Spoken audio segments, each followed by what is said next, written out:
Hunn is a very good friend of mine.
Welcome to Politics Done Right. I am your host, Egberto Willies. This is a progressive program that will take the mystery out of politics. This is the program that will encourage you to make sure government becomes we the people. Whether you are liberal, progressive, conservative, or otherwise, you get to air your point of view. We are an independent media outlet that, unlike mainstream media beholden to corporations, we only owe allegiance to you.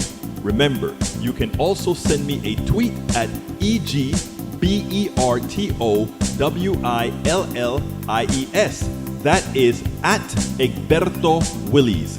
Let us engage. It is Politics Done Right. Well, folks, welcome to one more edition of Politics and Right. I'm Egberto Willies, your host. Thank you so kindly for being a part of the show. Welcome aboard. We have Paul Fleming in the house, Breach MCP. Well, let me get it right. Paul Fleming is in the house from where again? He's in the house from Atlanta, Georgia. Eric Hayes is in the house from where again? From Kingwood, Texas. We also have Robert Davenport in the house from California. I can't remember the town in California. And we also have Breach MCP, upstate New York. Michael Rudnin, Brooklyn, New York. Melanie Keelan, Barcelona, Spain. Welcome aboard, my sisters and my brothers. Hey, Michael. Okay, I won't ask. You should at least send me a little thing in the text that says, Egberto, give me some positive affirmation because I'm having a bad day. You know, we're here to support each other. Don't ever forget that. Michael Rodnan says, Axios, NOAA 2023, worst year on record for billion-dollar disasters. The U.S. experienced 23 separate billion-dollar weather and climate disasters in the first 8 months of 2023, the largest number since records began. The National Oceanic and Atmospheric Associations, NOAA, said accompanying its report on the disasters Monday, with appropriately 4 months still in the year, 2023 has already surpassed the previous weather events. Do not include the ongoing mega drought in the American Southwest, as global warming, primarily caused by excess fossil fuel pollution, continues making the atmosphere hotter and extreme weather events more frequent. This record won't stand very long. For those who say we can't afford the Green New Deal, understand that nature itself is against you and will cost you more by way of increasing frequency of disastrous storms the longer you delay switching away from fossil fuels to renewable energy. I mean, our economic system is directly responsible for the failure of the atmosphere, for the failure of our environment. Because when you have an economic system that is predicated on a false efficiency, on false externalities, because in the price of gas that you're paying is not the damage to the economy. On the price of gas that you're paying is not the damage to your health. None of that is included in the gas you pay or in many of the things that are destroying our ecosystem. It's a shame, but we haven't learned this in school, and we continue to not learn this in school. Paul Fleming says, remember Trump's $1.9 trillion tax cuts for corporations and wealthy? Trump's team is now reportedly looking to push even deeper cuts to the corporate tax rate, as low as 15%. They're doubling down despite its unpopularity. It's an utterly shameless gift to the corporate donors. What we need to do, however, is educate the American people. Because the problem is those things continue to pass because Republicans in those particular districts think that they're so secure. You know what we should do? We should get Democrats to convert to Republicans in those districts and then run as progressive Republicans that go ahead and attack these guys on the very issues that they're going against the people, including the people in those districts. We need to do that. We need to do that. Some people are wedded to that R. Well, we can become the necessary R's. I mean, we have to start fighting for America and not fighting for these creeps. Paul Fleming says the far right is threatening to shut down the government if we don't restart reconstruction of the border wall, end woke U.S. military policy, let Trump walk. The last shutdown cost $11 billion. Another shutdown would be an utter disaster, and they couldn't care less. They've never cared. They have never cared. Let's see. Robert Davenport says, Melanie Keelan, just great. Melanie Keelan is in the house as well. They're saluting each other. Let's go down to Lee Grant says, recent wokeness site in a biology professor at a Texas community college has claimed he was fired for religious preaching after he taught a lesson about how sex is determined by X and Y chromosomes. Johnson Varkey, who has taught at St. Philip's College in San Antonio for 20 years, claimed he was accused of religious preaching and let go after he discussed the human reproductive system during recent lesson, which led to 4 students walking out.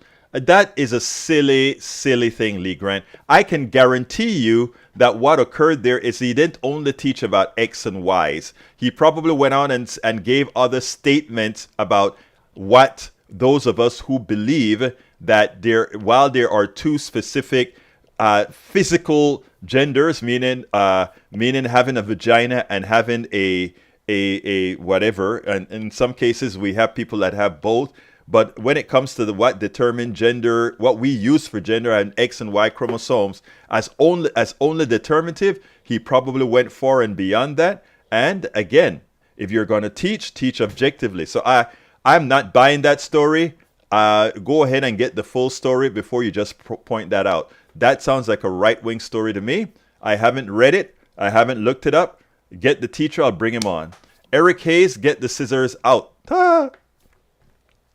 Let's see. Paul Fleming says, it turns out that the FDA, the agency that helps set drug expiration dates, has long known the shelf life of some drugs can be extended, sometimes by years. In fact, the federal government has saved a fortune by doing this? Yes, they have in the military because they have stockpiles and they want to know that their stockpiles would last. But of course, the drug companies want expiration dates so that you'll continue to buy. Bridge MCP says it's Texas. The students think it's woke. That's how I take that. It's funny. Daniel Ado says, Lee Grant, the age of woke is almost over. It will end soon. Insanity burns itself out rather quickly. Woke, yeah, it'll burn itself out. I guarantee you. The woke movement, the false woke movement by the Republicans, it's going to burn itself out because you guys have been talking so much crap about woke. You know, people, your own people are getting tired of the silliness. When you have a DeSantis use woke several times in one sentence, it tells you a lot about what's going on. So you're right, Daniel Ledo. Woke is about to die out. That is because of how silly, how childish, how lack of intellect has to be to go ahead and be, this is woke, this is woke, this is woke, this is woke. Lack of intellect. Anyway, folks, we have a great program for you today. I want to start out. Yesterday was 9/11, and somebody got on my case for not, got on my case because I didn't, according to them, I guess covered 9/11 as they would have expected me to cover it. Well, tough, I have to say to my brethren, tough. So what I did is I got a letter from this guy. I guess they were trying to get KPFT to let get rid of me because I didn't cover 9/11. So they sent a long letter to the general manager, and they also sent a long letter, or the same long letter, to the program director. And of course, they forwarded it to me, to which I immediately answered because I thought it was rather amusing. It was very, very amusing in my humble opinion. So what I did is what I always do, I wrote about it, and I decided, okay, you want to do that? You want to talk about that? Then that's what we will do. So what I'm doing here is I'm going to see if I can get that up on the screen first of all. Let's see what this is. Let's see if I can put that on the screen first of all. I want to get it on the screen for you. And when I get it on the screen, so that you can also be in the house with me, new screen, I am going to use that screen there. Let's see if that'll work. I think that'll work. Yeah, that looks like it's gonna work. So I will put that here and go ahead and do that. And maybe I'll shrink it a little bit just so that you guys can see more of what we're going to talk about. Anyway, so that is it. Let's go ahead and play that video that I did this morning. Good afternoon, Yvette Avery Herod. Great to have you here. Let's go ahead and play that piece right now, a PDR listener. Yesterday was 9/11, and I don't think there is one American in this country that does not take that to heart, that does not believe that was wrong. Those people shouldn't have died. Everybody believes that. Everybody knows that. So I had no intentions yesterday. I had intentions just to say, to just say, I'm sorry that happened, shouldn't happen, whatever. But the thing, this program isn't to go ahead and regurgitate what we know occurs every single year. There are other stations that are doing that, so I didn't. I got an email. Eric Hayes, I want to read what Eric Hayes says because it has to do with 9/11. It says, please remember on 9/11 and that 2,997 people killed and over 6,000 injured on that day 22 years ago. We honor their sacrifice for our country and pray peace and comfort for all their families infected. We hope and pray for the spirit and unity of our country that emerge in the aftermath of 9/11. That statement could not have upsetted me more. And I'll explain. These people, these people did not ask to be sacrificed. So when somebody says we honor their sacrifice, it is under the assumption like they put themselves in some position that they wanted to sacrifice. They did not. I am tired of hearing people tell military folks, thank you for your service, but won't give them health care, but won't give them what they need. I'm tired of innocent people dying and other people buying the glory, glory, hallelujah, and telling them, thank you for your sacrifice. These people did not ask to be sacrificial lambs for America's deeds at all. I'm going to read the letter real quickly for what the person sent. He said, this is what a listener to Politics Done Right, Sandy said.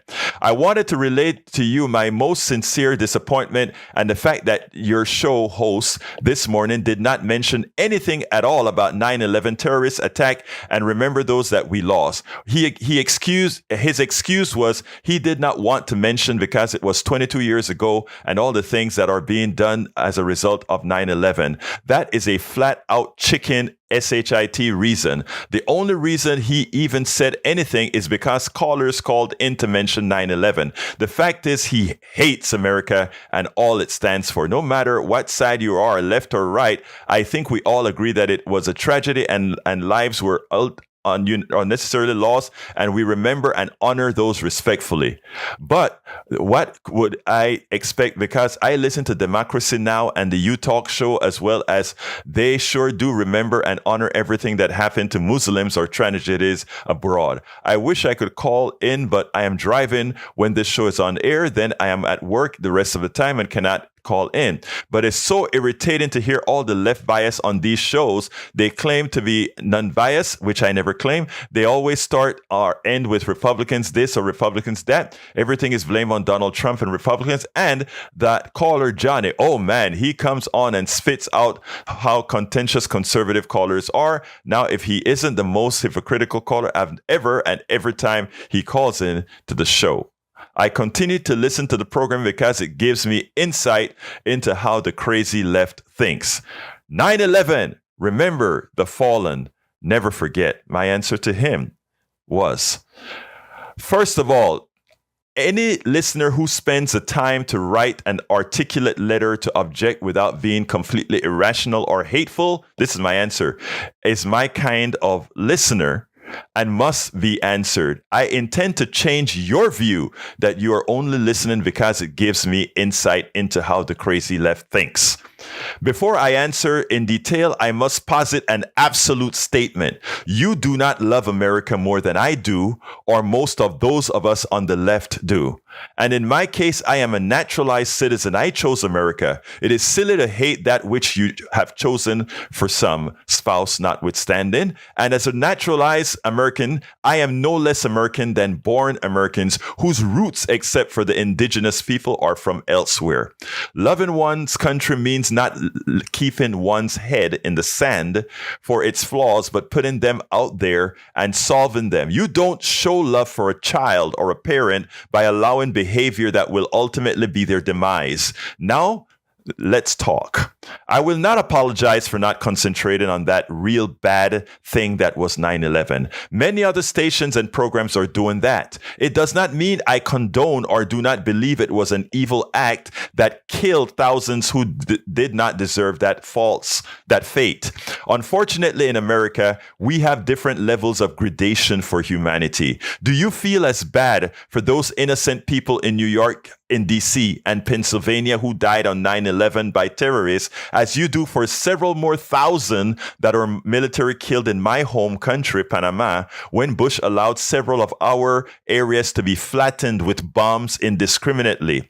We consider that collateral damage to get one man, Manuel Antonio Noriega, who not for drug trafficking as advertised, but for saying no to the CIA. In other words, we killed all those Panamanians not because of Noriega for real, but because the CIA couldn't use Noriega for Nicaragua. Why did I bring up Panama in the answer? It is just an example of our modus operandi. The blowback from bad foreign policies by our politicians, driven by wants of our oligarchs, plutocrats, and psychopaths, create blowback that is the kindle of terrorism that kill thousands of innocent Americans. It all ties in. How do you think the relatives of the 10,000 Panamanians who died in Chorrillo, Colon, and David, Panama feel? How many of them would want vengeance, just like Bush wanted vengeance for 9/11 as he got hundreds of thousands more killed? You see, it's a cycle. I do not claim to be unbiased. I am very biased. I believe in the policies most Americans believe in. I wrote several articles about it, and I gave him the links to the several articles. As far as being respectful to the 9/11 victims, they will not have some false respect from me, some false respect from me. They will get real respect. That means making the changes that make another 9/11 less possible. Shallow statements like, thank you for your service, frivolities, and other types feel-good statements do nothing. My contribution using politics done right is not to provide the standard Powell memo indoctrination narrative, but to make us think outside of the box. When enough of us realize we are all on the same team and getting played by a select few who can only exist if we are at each other's throat, then the change that perverts not only terrorism, but that prevents not only terrorism from abroad, but our domestic terrorism caused by the policies of and psychological games by puppeteers. And as a bonus, we will live a more pleasant life. Thank you for reading. Thank you for listening to the show. And be sure, if you have some extras, to make sure and make us whole. He responded stating things. I mean, his response wasn't very good, I must answer, and I won't go into read it because we have a caller on the line. But as you can see, I will not apologize for doing the right thing. All those people that are, thank you for your service and all of that, are the people that are doing nothing for you. If you want not to have a 9/11 again, then we need to prevent the things that caused 9/11. And saying silly statements like they hate us for our freedom is silly. They don't hate us for our freedom. That's the lie that makes you feel better. We spend a lot of time. No, they definitely don't hate us for our freedom. The people that hate us for our deeds. Why the hell would somebody hate you for your freedom? They're not living there. They're living where they're at. As if you don't come and mess with them, they don't come and they don't mess with you. You know, I mean, and that is what very few people want to understand. They don't hate you for your freedom. They don't give a hoot about you if you leave them alone. It's that simple, you know. Let's see what else we got here. Bruce says the first responders do fall under that. Maybe there was a mix-up. I don't know. What are we talking about there, Bruce? Did I miss something? But a bit. Surprise. Exercise granular control X Corp at times directing employees in a manner that may jeopardize privacy and security. That's from Paul Fleming. Yvette Avery Herod, I think I saluted you. Welcome to Politics Done Right. Let's see what else we got here. Maywood says, because we have had years of conservative neoliberal policies screwing up the economy, unfortunately, it will also take years for progressive Democrats to correct the mismanagement from the neoliberals and the Republicans. That is very true. Very true. Okay, let's see. Mike Cisak says, Maywood, you mean we've had leftist policies that have screwed up the economy? I won't continue reading because that is like reading false information out loud. Eric Hayes says, I don't think you hate America as much as just think your point of view is what everyone thinks. I don't think my point of view is what everyone thinks. I just want to put truth out there and let people decide. And when the truth gets out there, guess what? People actually decide the way that most progressives think. That's just a statement of fact. Look at what people want and then see who it lines up mostly with. Progressives. You guys hate it, but that's a statement of fact. All right, let's see. Eric says invest in America first. Then if any left over, less homeless, less better people. You know, you always say that. Invest in America, but if you try to create policies that that make America better, that's the same policies you guys don't want. And it's only recently that you guys have become pro-Russia, and that is because of political reasons. In the past, if anybody said anything good about Russia, Republicans would have been going crazy. You communist! Now who's the communist? Republicans are really there protecting Putin. They love Putin. Putin is a great guy. He's a strong guy. It's amazing the hypocrisy that we see out here. But, as I said, it doesn't really matter. Doesn't really matter. All right. Carl Cox says, right-wing red states are poorly run. Poor education, higher murder rates, less healthy citizens, greater rates of homelessness, opposed to slavery being taught in schools, and a great deal. I mean, the red states are a basket case. They're less educated. And this is not because of the people. This is because of their government. Less educated. They are welfare states. They depend on the blue states. They like to talk about low taxes, low taxes. Yeah, they don't. They have low taxes because they're parasites. They're parasites to the blue states. That is why they have low taxes. Not because they take a lot of money from the blue states. So instead of taking it from the people who live there, like the blue states do, the blue states take some money from their people and then ship it off to the red states. Because the red states, I repeat, are welfare states. They don't know anything about government. They're the poorest states. They're the states with the least amount of education. They're the states without health care.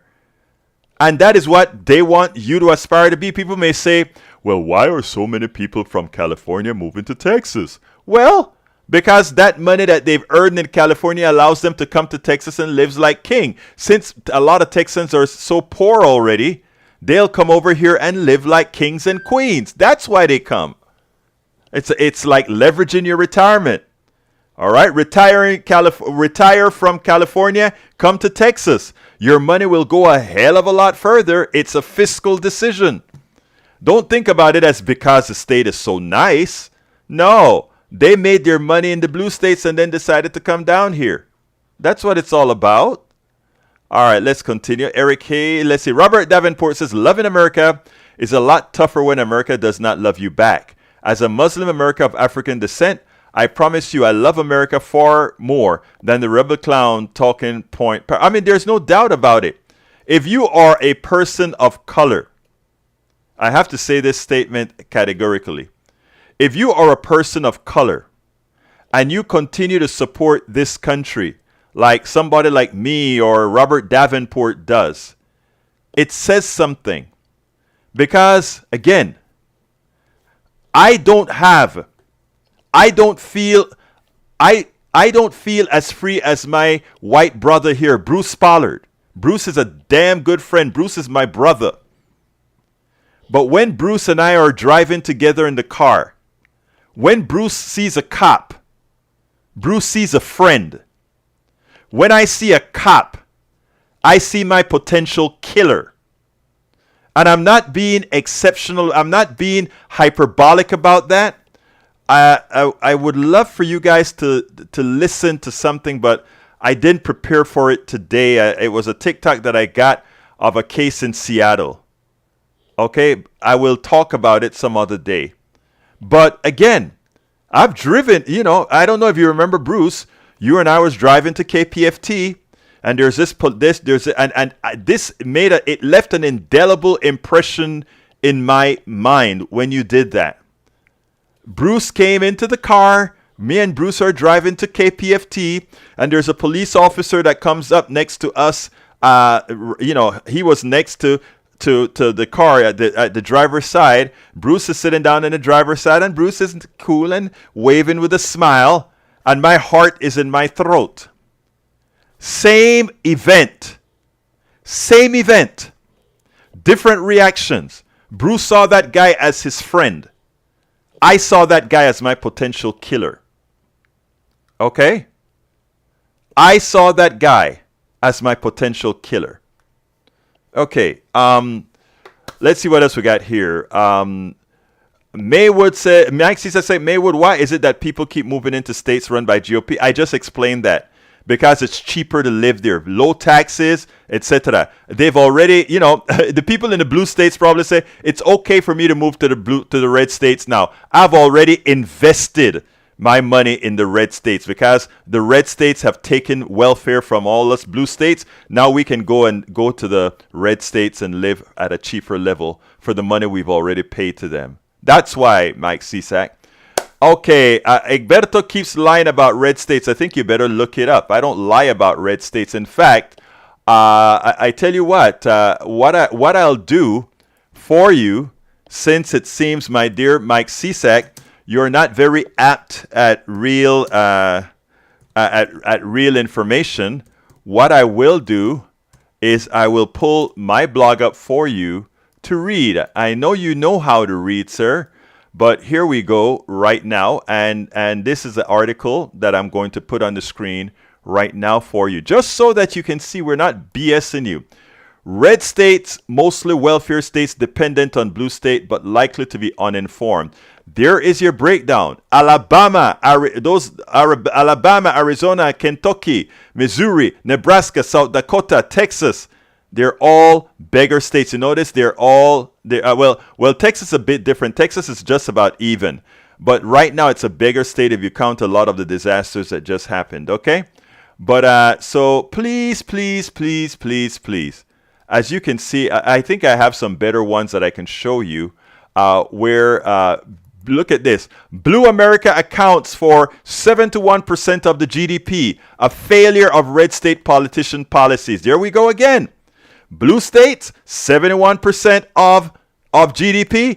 Red states, 29%. You want to talk about where is better or what states are holding up our country? There you go. That is statements of fact that you can go ahead and research and look up. Okay? Just look it up. You don't have to listen to my voice. Let's go for another one. Let's go ahead and find some more. Red states welfare broken. Results decades. Red states are welfare queens from Business Insider. Flip to any news channel in the past 3 years, and you can almost be certain to see any number of Republican governors blustering about how Washington spends too much money and how they never spend that much money in where the president. It's a tough talk. The truth is not so fast, Michelle Bachmann. That was when she was in her days. As it turns out, it is red states that are overwhelmingly the welfare queen states. Yes, that's right. This is from the Business Insider.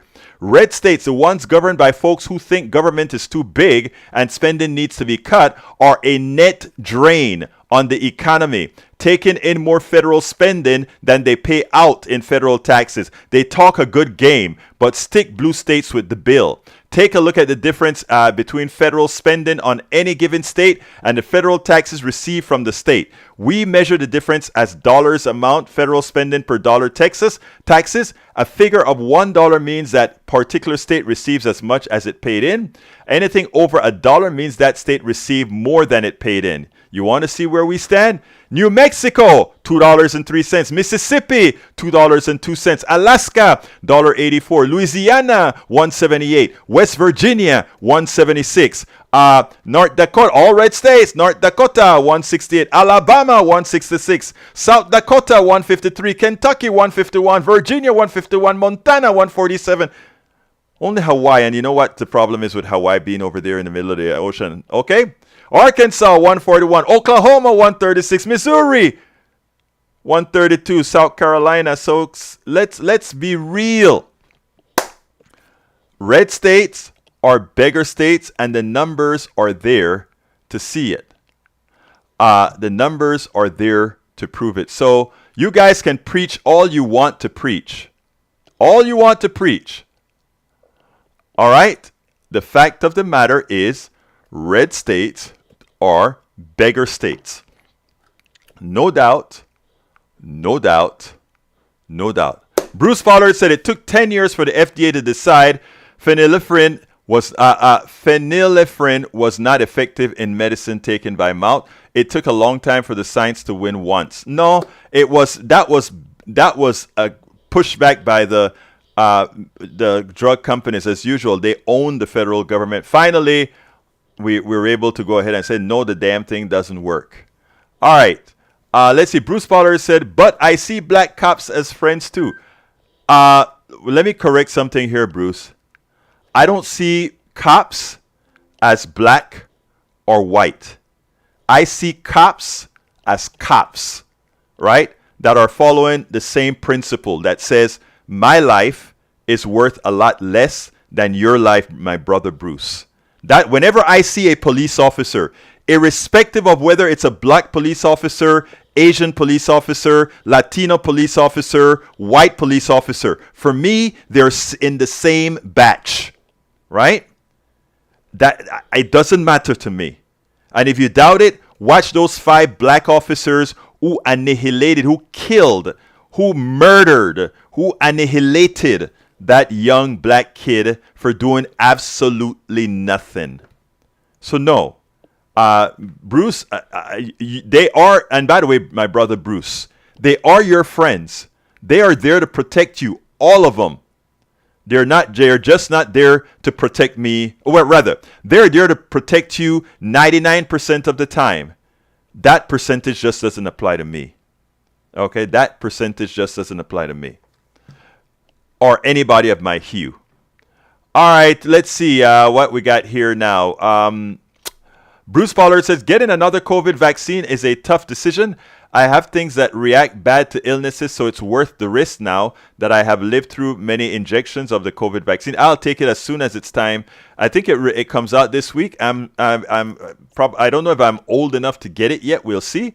But I'm going to try to get it using my wife as, my wife has lupus, so this house needs to stay as healthy as possible.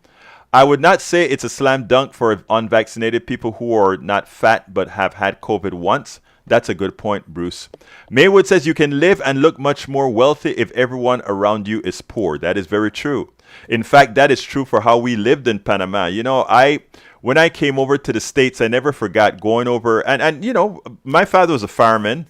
We were what's called in Panama middle class. But I remember coming to the United States and going, a friend of mine at Blinn was going home. I think it was for Thanksgiving or one of the things. He said, come on and go with me. And we were going home. He lived in Galveston. And I had nowhere to go, so I went to him in Galveston, right? And we went in there, and I'm like, oh, your apartment looked nice and all of that. And he looked at me really, really funny. And he said, boy, this the projects. I'm like, what's the projects? I didn't know what it was. I was fresh here in the United States, What's the projects? At the time, the projects in Galveston, I think they must have been newly built or something like that. And they were clean. They were small, but I mean, they weren't any different than our small apartments in Colon, Panama City. I mean, Colon, Panama, where I was from. And it was solidly built and all of that kind of stuff. I thought it looked good. But it was amazing how he just looked at me and said, this is the projects, man. So, oh, okay. All right, let's see. Mike Cisak says, California now has the highest rate of welfare and homeless. Well, I don't think you mean rate. You probably mean, well, I won't cover that. You got to put a link in there for me. Robert Davenport says, facts are the things Republican clowns fear the most because their lies are crushed by the truth. Of course. Mike, is it rate or total numbers? Thank you for pointing that out, Bruce. That's what I was just asking. And let's go ahead and welcome Brother Ray. Ray, come on into the fold. Talk to me. How are you doing this afternoon, sir? Yes, Egberto, top of the afternoon. Hey, Ray, hold 1 second. I need to give a big thank you to Brother Robert Davenport that says, facts equal the truth. That is why Republicans hate educating the public. They want ignorant parrots who repeat without thinking. I could say that no better, no less concisely. Robert Davenport, thank you so kindly for that super chat. We couldn't make it without great folks like you. Go ahead, my dear brother Ray. Talk to me. Oh, I want to co-sign on what Robert Davenport said because, it's clear, the way somebody like Ron DeSantis wants to hide, the history of America because he doesn't want white folks to feel guilty for something. You shouldn't feel guilty. All we're saying is to be better. Exactly. Than what your ancestors were. That actually wasn't what I wanted to bring. I actually wanted to bring light to what you had mentioned with the Elon Musk situation. Yes, sir. it brought up a weird plot twist from a movie that I thought of. And I don't know if you have Netflix, but if you have Netflix, if you've ever watched Don't Look Up. That sounds familiar. Was about? I think that was the world was coming to an end because I think a comet was flying in and was going to destroy the Earth. Right? Yeah. I saw it. Right, but basically the moral of that story was America had an ironclad plan to knock the asteroid off course and save the world. And then, of course, the rich oligarchs stepped in and said, well, hey, why don't I take over this operation and we can mine the precious minerals from that asteroid and it can make the country and the entire world or be rid of poverty and blah, blah, blah. And more to the story, it failed and the world ended. So what does that tell us? Don't trust the private sector with the world's, don't you nailed it. The private sector with the world's serious affairs. You nailed it. You nailed it. Okay? You nailed it. We should never, whenever somebody has a profit motive, the profit motive will overtake the risk every single time, especially if that risk will not be borne by those who are going to profit. And that is exactly what happens in healthcare, right? If the insurance company waits a long time to service you and you die, actually they profit from waiting to service you. So, I mean, Ray, you have nailed it. There was so much in that movie. What's the name of it? Don't Look Up. I think it's something to that effect. Yeah, with Leo DiCaprio as a star-studded cast. Leo DiCaprio, Meryl Streep played the president. She had kind of like a Trump vibe, even though she was female. She was like a female Donald Trump. Right. But anyway, that was something. And while we're on healthcare, it's so funny you mention that. It's so many people. It's funny how our population has been brainwashed, just simply brainwashed to believe that healthcare for all isn't a right. And the thing about it that makes it so interesting is that we don't have to look that far to see that it works. Yep. We have Canada to look to. We know it works, but they're just stubborn and they don't want to let us have it. That's why. And the funny thing about it is they've convinced so many that Canada doesn't work. Let me tell you how bad it is. I got an interview with a Canadian who lived in America for several decades, and he was a professor in Atlanta. And because of peer pressure and who he hangs with, etc., I got him to do one interview with me. You guys have seen the interview, and you've seen where he comes out. And when I asked him about healthcare in Canada, because again of who he is in corporate America and who he was as a professor and then a private business, he just didn't want to say the Canadian system is better, right? But here is how it all ultimately ended. Here's what he told, the story that he told. His wife got a severe illness that could have killed her. And in America, even as he was insured very well, he would not have had that cohesive team to take care of her for the length of time that they took care of her to make her whole. And when he has moved back to Canada, and he just and he told us how easy it was for him to just get that one card. Doesn't need any money in Canada for healthcare, just that one card. And that one card entitled him to get a doctor who is going to manage her care, along with all the specialists that have all her records tied together so they could work together to bring that woman back to health. I mean, we're not saying any system is a panacea or perfect, right?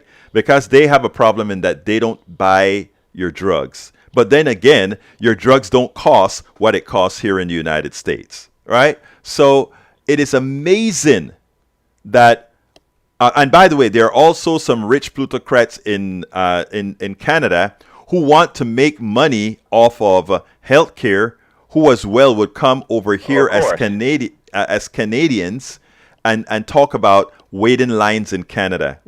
If you have to wait for a hip replacement, so be it. But if you have a heart attack or you have any serious illnesses, it's taken care of right away. In America, You don't have the protections, and you still wait for a hip transplant if you are on regular HMOs. You still wait for heart surgeries if you're on a regular HMO. Only if you are wealthy do you get any kind of expedited service.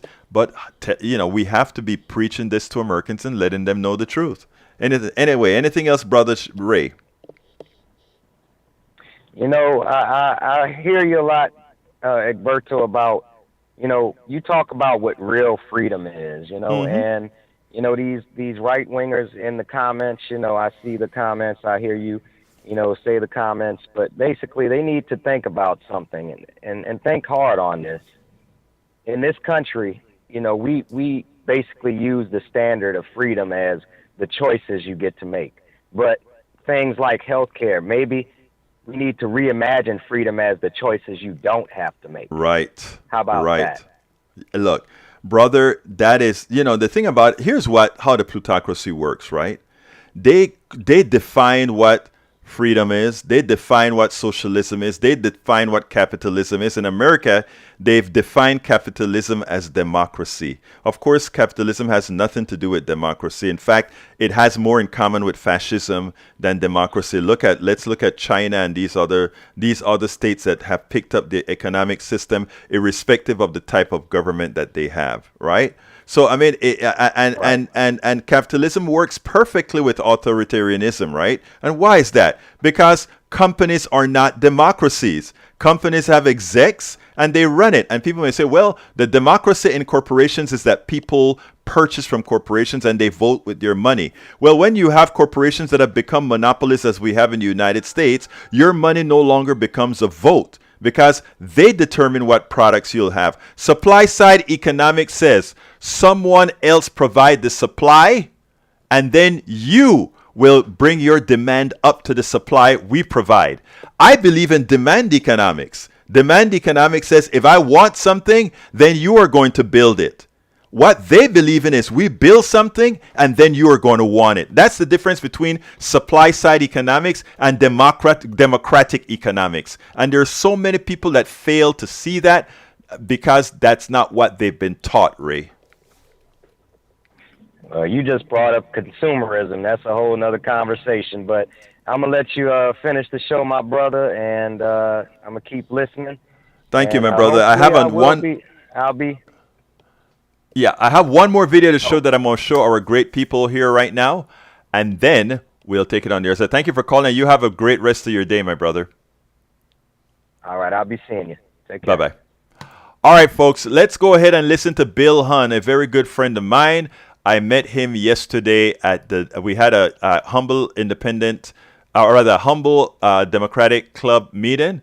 And I just want to hear some words that he had to say, some words of wisdom, in my humble opinion. So let's go ahead and listen to Bill Hunn right now. Then we'll take it on the other side. Bill Hunn is a very good friend of mine. He's a PDR supporter from its inception.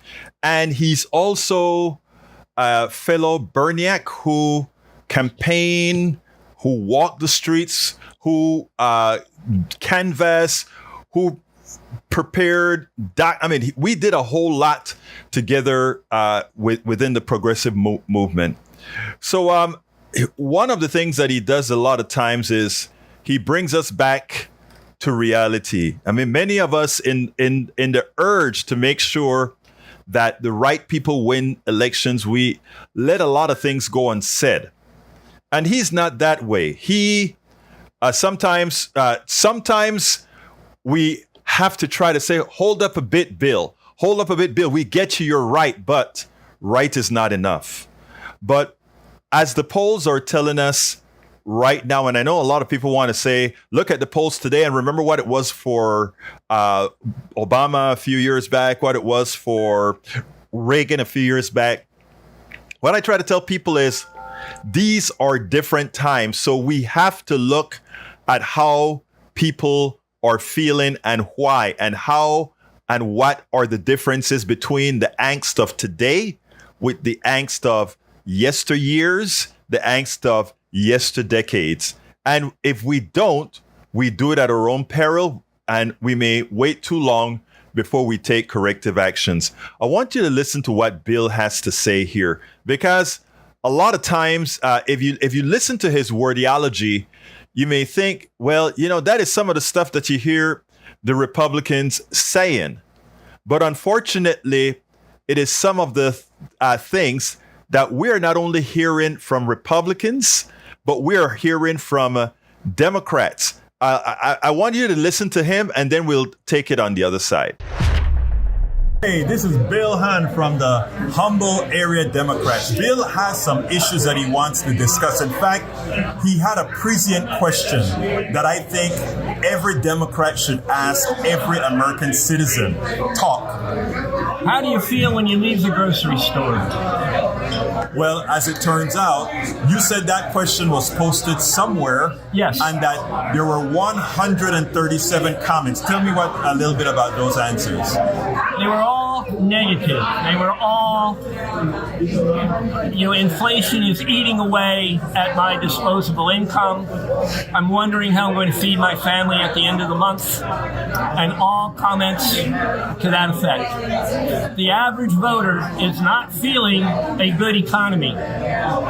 Let me tell you something, Bill. I gave a rant on Daily Kos that created one of those huge amount of comments where I stated that Democrats have to go out there and stop talking about issues about how, just like you mentioned there, the economy is great and all the numbers are great. You have to be out there saying why these people are feeling what they are feeling. And why are they feeling what they're feeling? Please tell me. What was the great question that Reagan asked at the end of one of the debates? Are you doing better today than you did yesterday? Something to that effect. 4 years ago. Yeah. Are you better off now than you were 4 years ago? I think that question won the election for him. Right. And if that answer isn't what it's supposed to be, what you're supposed to be doing is campaigning on the issues that say, this is why it isn't better, and this is why we are going to do, how we're going to make it better, correct? I don't believe they want to. They have to pass legislation that directly benefits the working class. And get Bidenomics is nothing more than another version of trickle-down. Explain. Instead of doing it with tax cuts, they're doing it with subsidies. They're giving money to the corporate world, hoping that some of it trickles down to the working class. And explain, because there's something else interesting. A lot of those policies that were passed during the COVID are starting to expire right when they're around election time. And isn't it true that people are starting to feel the pain of that expiration? Well, inflation eats away. When inflation increases faster than your wages, your impression of how you're doing declines. Bill Hunn. Thank you. Thank you. Now, I get it. The numbers are great. And we take a look at how that the average wage is growing faster than inflation. All those things are true. But what is also true is the disparity continues. What is also true is that these changes in people's state of being, in their financial state of being, isn't distributed evenly among those, specifically those who want to vote for you. And Bill points out something important. A lot of all these benefits, why do you think we have a bipartisan infrastructure bill? Not because Republicans wanted to be bipartisan, because it more than likely assisted more of the business class than anyone else. All those yes, it's going to create jobs. Yes, it's going to be creating a few better paying jobs. But the people that are cleaning house are those who own these companies, etc. When he talks about the wage increases, again, if we have 10% of the people get their wages increased by 10%, and everybody else get their wage increased by 2%, the combined increase in wages looks like 6 or so percent, but the reality is that's not the case. It is skewed somewhere else. So we have to look at all the big picture, and we have to go where people are. we have to talk to people, and we have to make sure that the policies we are going to support going forward support the people. The problem is getting policies passed for the people is so much more difficult than getting policies passed that make businesses happy.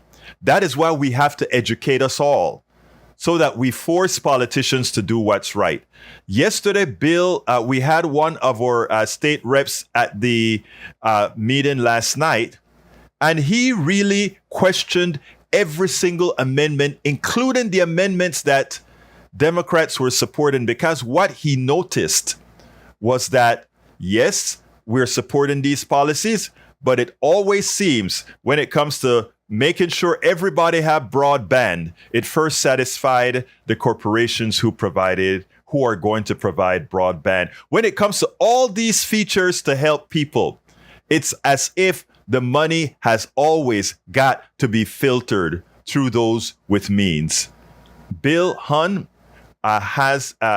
his statement may seem harsh many times, difficult to hear, but something we better take heed to, because he represents the Democratic base as well. And he is in a community that sees some of these issues.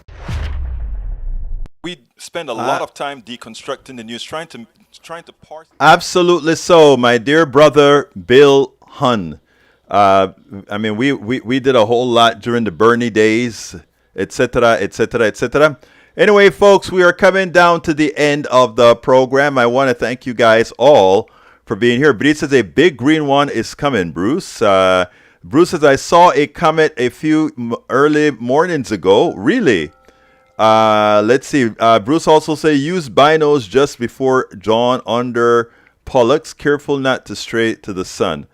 That's not my language. That must be astronomical type languages, my dear brother. Carl Cox says unions don't cause corporations to fail. Corporations pay very little, if any, taxes. Let's see what else we got here. I lost it. It just scrolled away from me. Sorry about that, guys. Sorry about that. And let's see. Anyhow, please support the program. How can you do that? Go to politicsdoneright.com/support. Go to politicsdoneright.com/support. I'm going to put that link on the screen right now. politicsdoneright.com/support. Please find a way, however you can, to support the program. You know, we work hard to make sure that we bring you the truth and real information. Likewise, you can support us by becoming a paid supporter of or a paid subscriber of our newsletter, politicsdoneright.com/newsletter, politicsdoneright.com/newsletter. If you become a part of our newsletter team, all our books will be on Substack. That's where we host our newsletter, for you to be able to read all my books that I have written. And you will also be able to read all my future books. That's my promise to all who subscribe to my newsletter. My newsletter drops 5 o'clock every morning with what I'm going to present at KPFT. And likewise, if I have any particular articles of specific interest, I drop it in Substack as well, on my newsletter as well. So please subscribe to it, politicsdoneright.com/newsletter, and become a part of the team. We need as many subscribers as we can. And again, it's just a coffee a month or so for the program, a coffee or so a month for the program. So if you're already a subscriber to the program, please pass it along to somebody else and say, hey, subscribe to this good newsletter. You're not just subscribing to the newsletter, you're getting access to all his books, politicsdoneright.com/newsletter. Got to get out of here. I have to go to the CEC meeting tonight. That's a Texas Democrat, the Harris County Democratic what is it called? CEC. What does that stand for? Executive Committee. The County Executive Committee. I got to go to that meeting tonight. So it's going to be a long day. But folks, please again, subscribe to politicsdoneright.com/newsletter. And I'm sticking that into the feed right now. My name is Egberto Willies. This is Politics Done Right. And you guys know how I am going to end this baby. I am what? Out.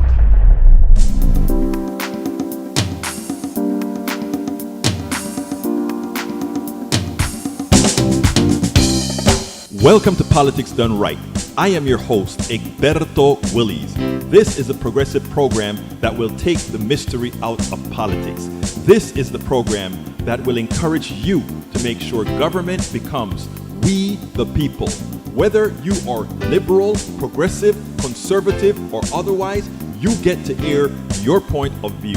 We are an independent media outlet that, unlike mainstream media beholden to corporations, we only owe allegiance to you.